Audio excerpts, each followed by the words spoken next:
سعودی عرب اس وقت دنیا کے ان چند ممالک میں سے ایک ہے جو ہرموز کی بندش اور گلوبل آئل سپلائی چین کے بحران کے باوجود سب سے زیادہ مالی فائدہ اٹھا رہا ہے، اور اس کی آئل کمپنی آرامکو نے اپریل، مئی اور جون 2026 کے دوران پروفٹس میں 44% اضافہ ریکارڈ کیا ہے۔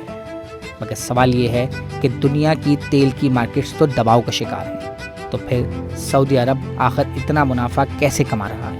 تو اس کا جواب ہے بڑھتی تیل کی قیمتیں اور بہتر انفراسٹرکچر کی پلاننگ۔ دنیا میں تیل کی 20% سپلائی کا روٹ آبنائے ہرمز بند ہے، جس سے تیل پیدا کرنے والے کئی عرب ممالک روس اور ایران کم آمدنی کے باعث دباؤ کا شکار ہیں۔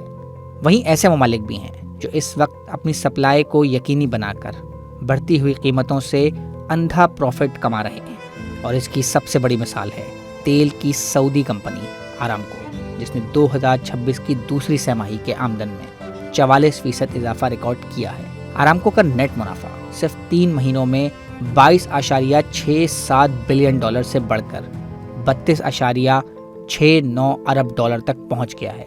یہ اضافہ صرف مہنگے کروڈ آئل کی وجہ سے نہیں ہوا، بلکہ ریفائنڈ پیٹرولیم پروڈکٹس اور کیمیکلز کی بلند قیمتوں نے بھی کمپنی کی آمدن میں اہم کردار ادا کیا ہے۔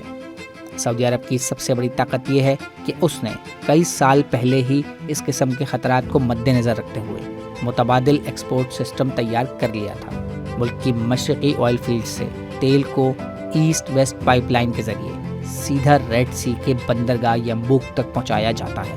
سعودی آرامکو کے CEO امین نصیر کا کہنا ہے کہ ہرموز میں تاریخ کی سب سے بڑی سپلائی ڈسرپشن کے باوجود کمپنی نے کئی دہائیوں پر مبنی پلاننگ اور مختلف ایسیٹس کی وجہ سے بزنس کنٹینیوٹی کو برقرار رکھا۔ ان کے مطابق ایسٹ ویسٹ پائپ لائن، ملک بھر میں موجود اسٹوریج فیسلٹیز اور بحیرہ احمر کے ایکسپورٹ ٹرمینلز نے سعودی عرب کو اس مشکل کے دوران بھی آئل سپلائی جاری رکھنے میں مدد دی۔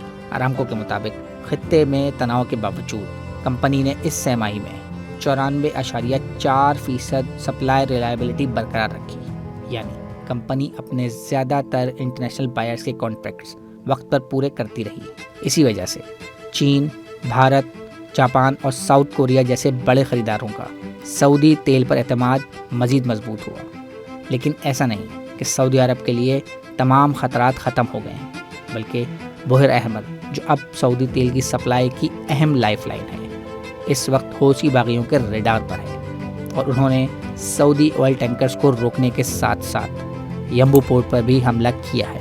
اور اگر یہ حملے متواتر ہوتے ہیں تو یہ امکان موجود ہے کہ نہ صرف سعودی عرب کو مالی مسائل کا سامنا کرنا پڑ سکتا ہے، بلکہ دنیا بھی تیل کی ایک اہم سپلائی لائن سے محروم ہو جائے گی۔ مزید نیوز اپ ڈیٹس اور ڈیجیٹل سٹوریز کے لیے سبسکرائب کریں ڈان نیوز پاکستان۔